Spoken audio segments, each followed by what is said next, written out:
মেরাজ শব্দের অর্থ হলো সাক্ষাৎ। যে ব্যক্তি মেরাজ করল সেই ব্যক্তি সাক্ষাৎ করলো কার সঙ্গে? আল্লাহর সঙ্গে। কার সঙ্গে?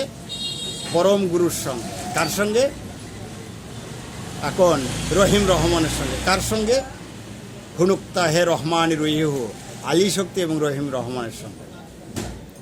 তো জায়গায় আমি কথা ওটা বলবো না, কথা বলবো হলো মেরাজ যদি হয়ে থাকে 52 বছরের পর, 40 বছরে কোরআন কমপ্লিট, 52 বছরে মেরাজ কমপ্লিট, যেটা হাদিসে প্রমাণ।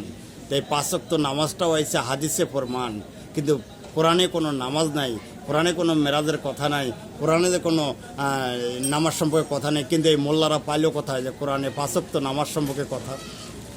আসলে মোল্লারা যেটা জোড়াতালি দিতে চাইতেছে এখানে হলো বাটপারি, ওদের ব্যবসার খাতিরে। তো এখন ঘটনাটা হলো, যদি এই 5 ওয়াক্ত নামাজ সত্য হয় তাহলে আমার একটু জানার ইচ্ছা, সর্বশ্রেষ্ঠ নবী হজরত মুহাম্মদ সাল্লাল্লাহু আলাইহি সাল্লাম, তার কালেমা ছাড়া কোনো নবী বেহেশতে যেতে পারবে না, কোনো ব্যক্তি তার কালেমা ছাড়া বেহেশতে যেতে পারবে না। এই কালেমা ছাড়া কোনো ব্যক্তি উম্মত বলে দাবি করতে পারবে না, কোনো ব্যক্তি এই কালেমার বাহিরে কথা বলতে পারবে না।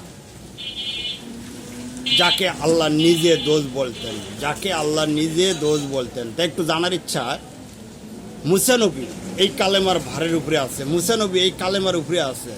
তো মুহাম্মদ সাল্লাল্লাহু আলাইহি সাল্লাম সে হচ্ছে মনিব, মুসা নবী হচ্ছে চাকর। এই চাকরে কোনোদিন 9 বার আরো সে পাঠিয়ে দিতে পারে? এটা ভাই সম্পূর্ণ মিথ্যা কথা। এই হাদিসটা ইহুদিদের একটা চালাকি, আর এই ইহুদিরাই আমাদের মাথাটা খায় ফেলছে। তবে এটা সম্পর্কে ভালো মন্দ একটু জানাইবেন। আসলে যে যেটুকুই জানেন আমার একটু জানার ইচ্ছা।